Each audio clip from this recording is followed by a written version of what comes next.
Hello wonderful humans, and welcome back to my channel. Today I've got a slightly different video in mind for you all. I thought that given January is Get Organised month and a great chance to have a bit of a fresh start over the course of the month and maybe February as well, I'm going to be going through my book collection, reorganising, getting rid of some, writing a list of books that I'm missing in series. But really, before I do any of that, I thought today that I would give you a before tour of what my bookshelves are like. So here you have a bookshelf tour from my house. So enjoy. So you're gonna get to see this mess and everything. I'm starting with this bookshelf here, in which you see behind me a lot of the time. Now this bookshelf is the shelf of books that mean something to me. They're either my favourites or they're books that I can say have changed me or impacted me in some way. So on the bottom shelf here you can see Hamilton, the Revolution, which is the Hamiltone, an annotated copy of most of the song lyrics.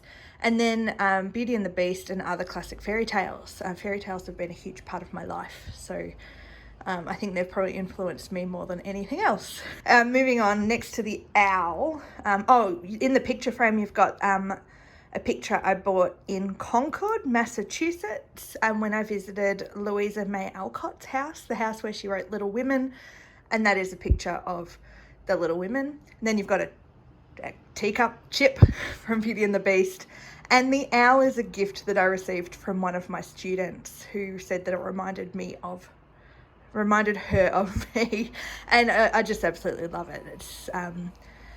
It's always been, ever since I got given that, it's had pride of place, so you get to see that there. Next to that I've got A Midsummer Night's Dream by Shakespeare, The Grand Sophie by Georgette Heyer, Anne of Green Gables by Ellen Montgomery, Pride and Prejudice by Jane Austen, and Little Women by Louisa May Alcott. They're incredibly influential classics in my life. And maybe I'll talk about them in more detail if I haven't already in another video. Now up one, I've got Flo the Flamingo.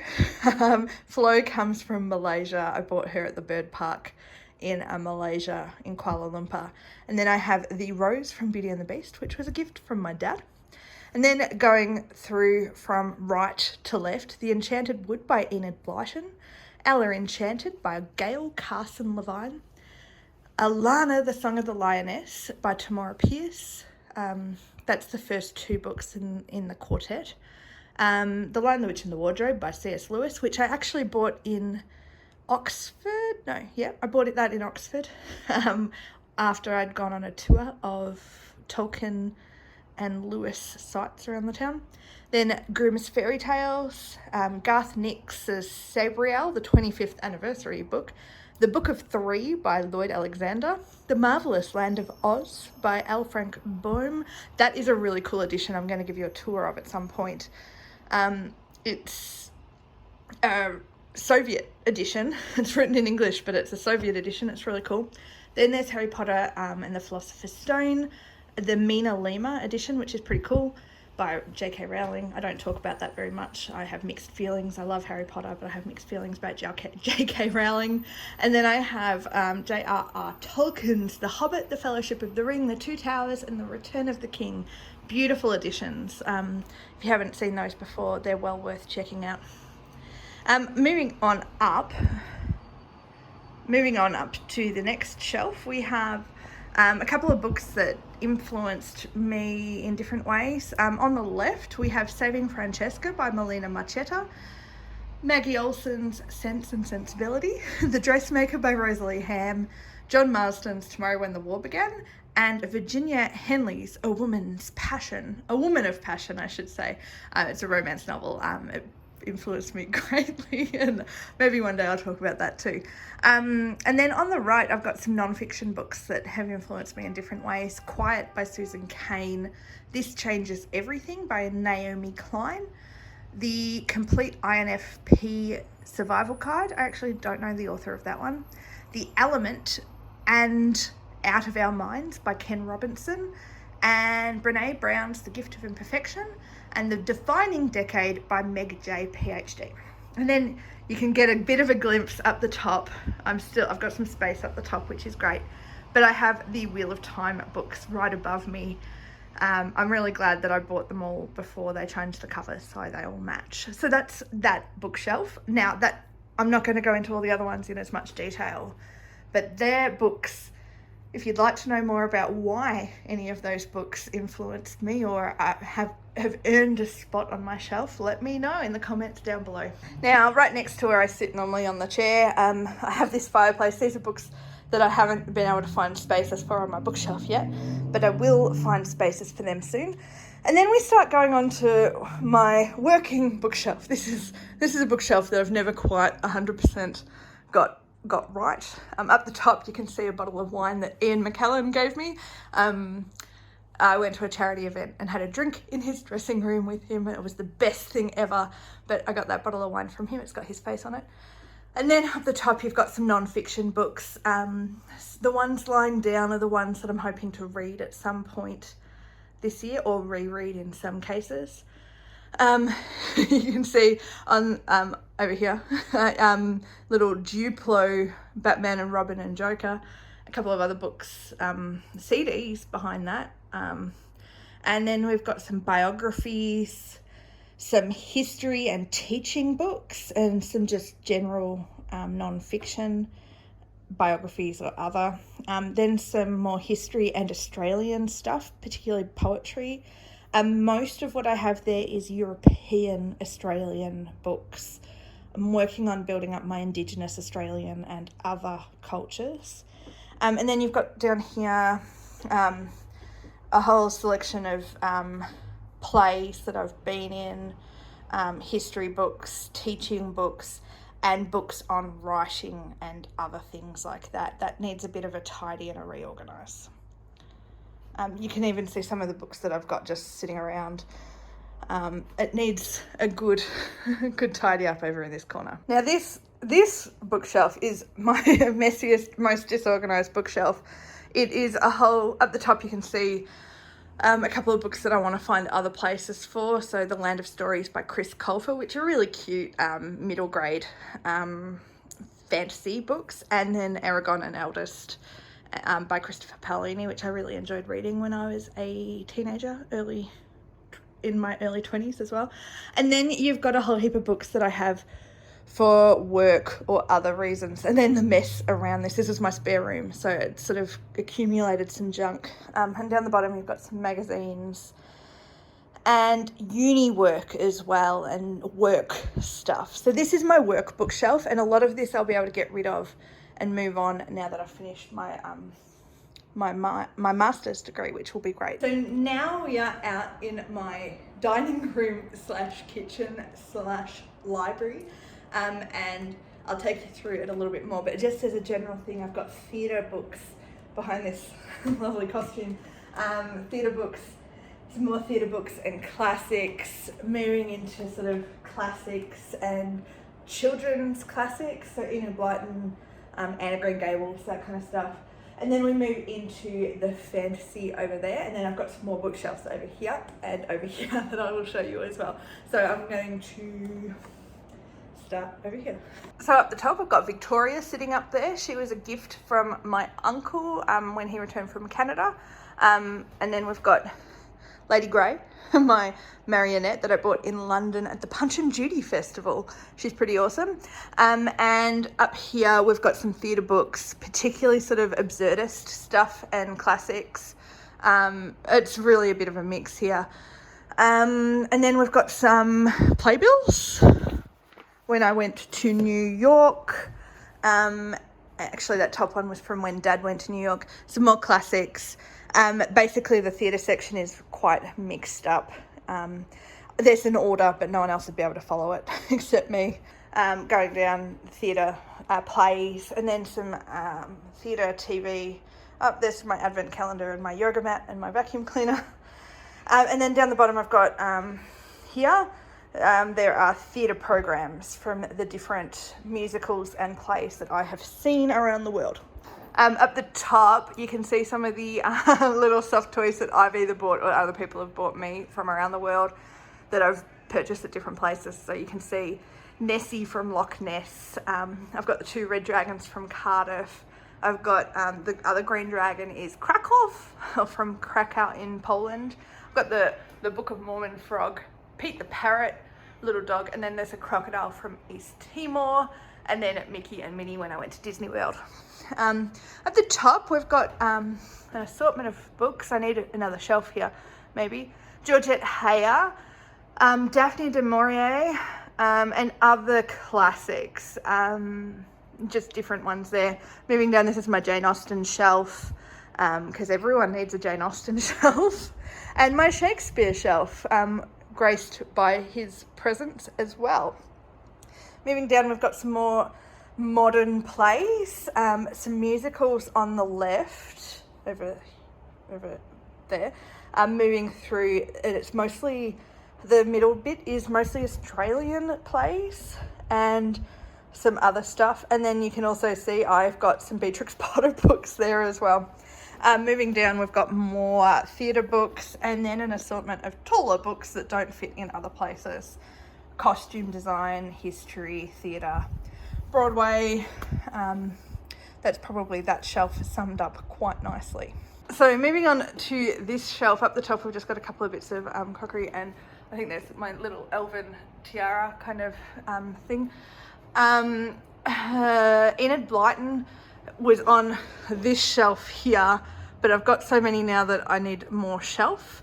I will actually remove those books and show you behind that.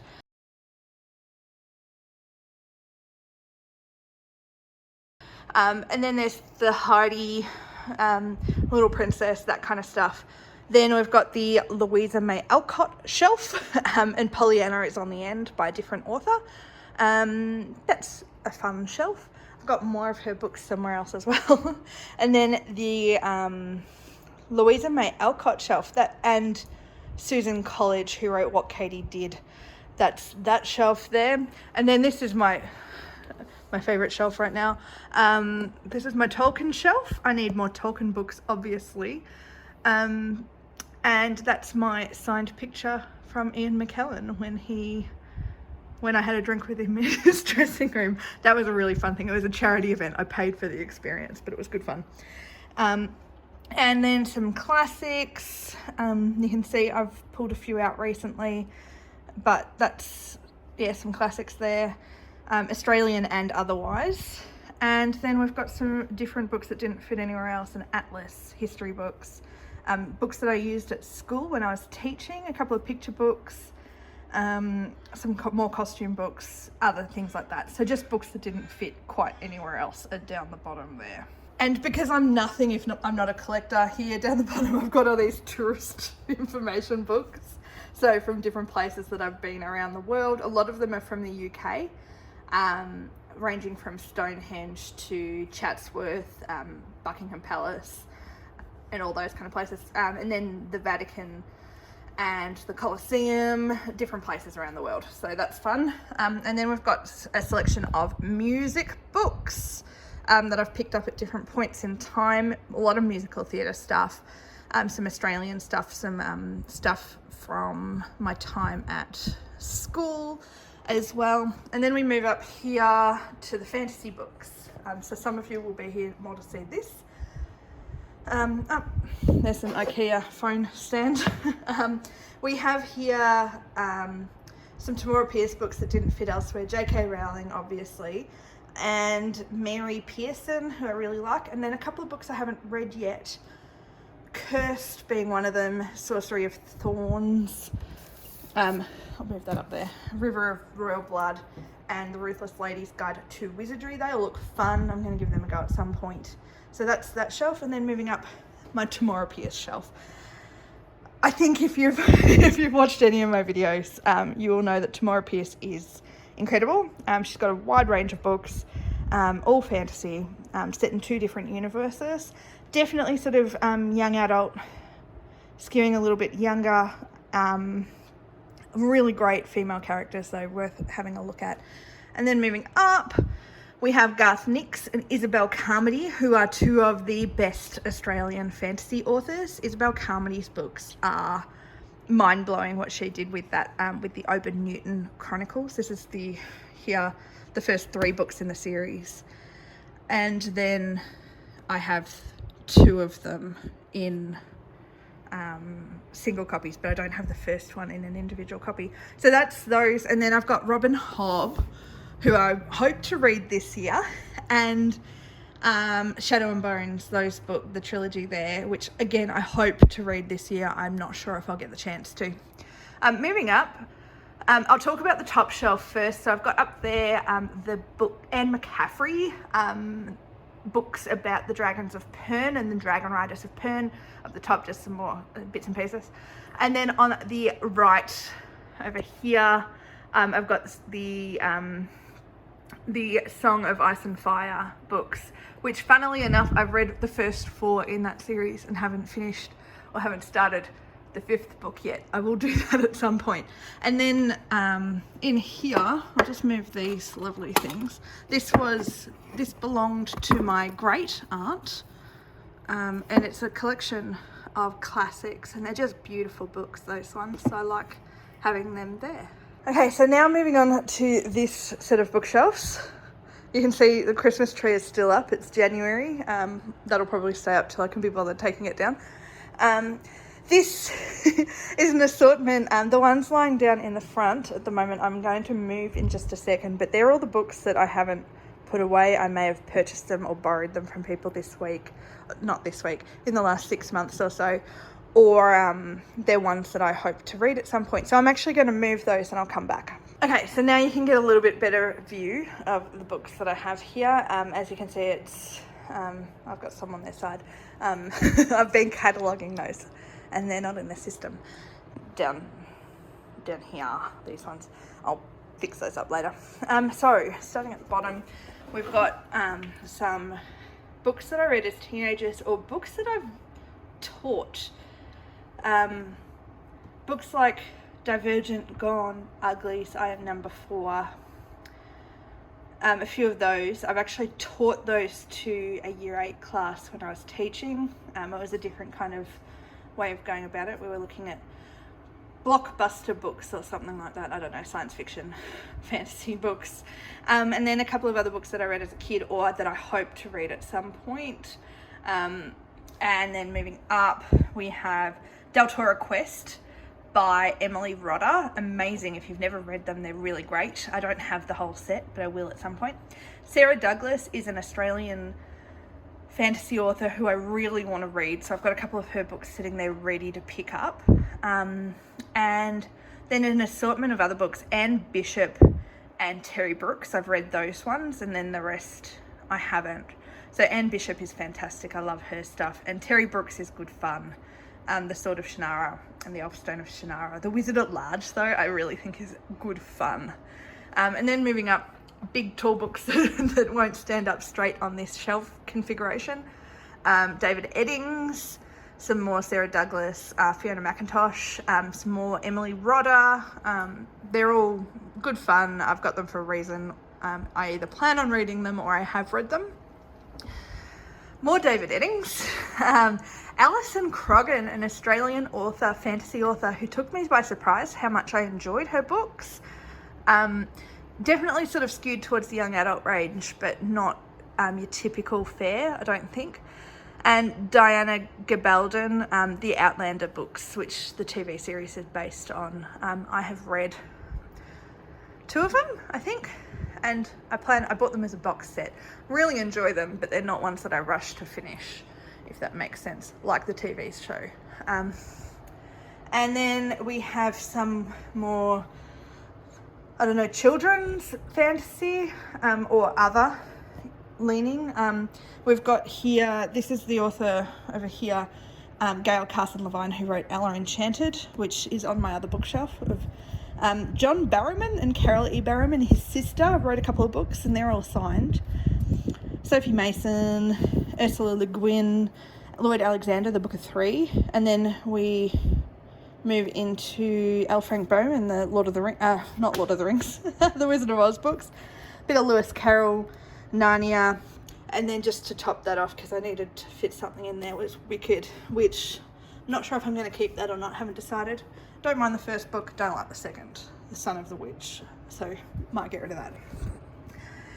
Then moving up, we have some of the books I'm really excited to read. I'm really excited to read this one and this one, so these two. Lynette Noni's taken off a little bit, but she's Australian as well, and as I've said, I'm trying to read a bit more Australian. I enjoyed reading these for something different. So that's just an assortment of on this side, a lot of books to be read. I've read those 4. The rest I haven't from here on, I have not read yet. And then Rochelle Mead, who wrote The Vampire Academy. I don't like The Vampire Academy, but I love The Bloodlines, the follow-up series. I thought that was really cool. And then there's a mask from Venice, and this little vase from a group of brothers who are in France. A couple of pretty books, and another owl. I don't know where I got that owl. And then we got the required Sophie J. Maas books on any female who likes fantasy, it seems. Not anyone. I like them, they're nothing fantastic. And a couple of other books. I've read The Name of the Wind, but I haven't read The Wise Man's Fear, so I hope to do that at some point in the near future. And up the top I've got Breach of Peace and Rebels Creed. Really enjoyed Breach of Peace and looking forward to reading Rebels Creed. And up the top you've got more Lucy Maud Montgomery and of Green Gables books that Dad gave me for Christmas. So that's that. And the last shelf I'll go through a lot quicker. It's not fantasy at all. The top 2 shelves are sort of historical fiction, royal fiction, and a couple of non-fiction in the mix as well, varying from Catherine the Great in Russia to Elizabethan, a couple of books about pirates. Anything in that sort of historical fiction area goes on, especially if it's linked in any way to royalty or pirates. It goes on those shelves. And then moving down, we've got books about Cleopatra over here, Cleopatra, moving through to Helen of Troy, and anything sort of remotely Greek, Roman, Egyptian, moving into a couple of the more philosophical ones, Plato, and then we've got a mixture of Arthurian and fairy tales and just general fantasy on this shelf. So it's a little bit of an eclectic mix, but I don't have enough of any of them to make one full shelf, so that's there.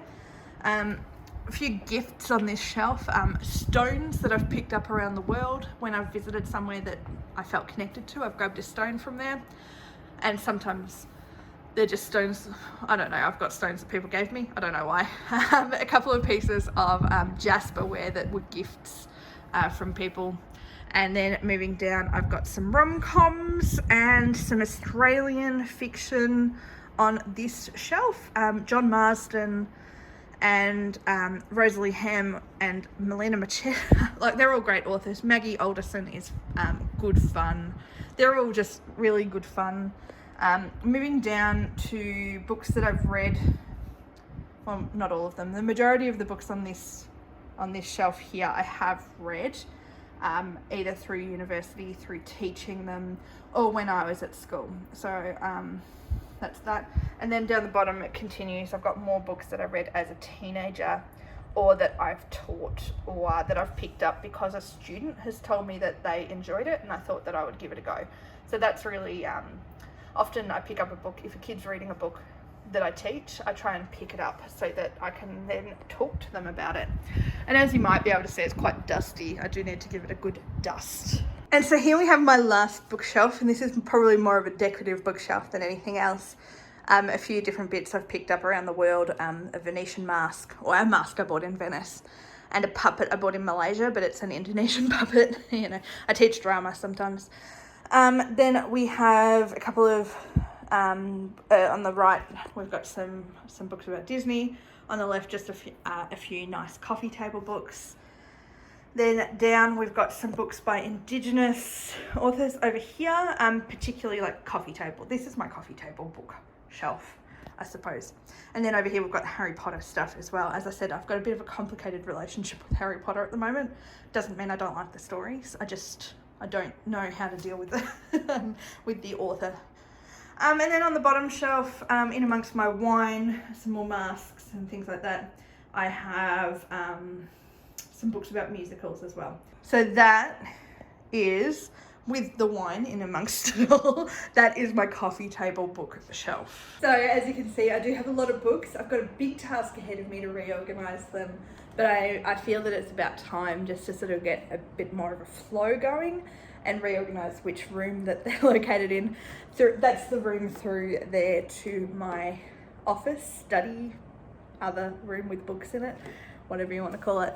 So, but I'm really looking forward to the challenge. I may not end up moving all of them. The theatre books may stay where they are over here because there are a lot of them, and that's another task in itself.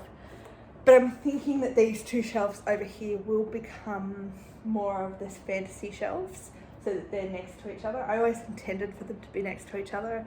I don't know how that quite happened. And this will be more classics and things like that. I don't know. I'll work it out as I go and see what's going to work best. But that is the tour of my bookshelves. I hope you enjoyed it, and let me know if there's anything you think that I'm missing in my collection. You've got a bit of a good overview of what I own, although I do own a lot of books on my Kindle as well, and I do like borrowing from the library. So, you know, anything you saw on my shelf that you think I should read if I haven't already, let me know in the comments down below and I will get organised. So catch you soon. Bye.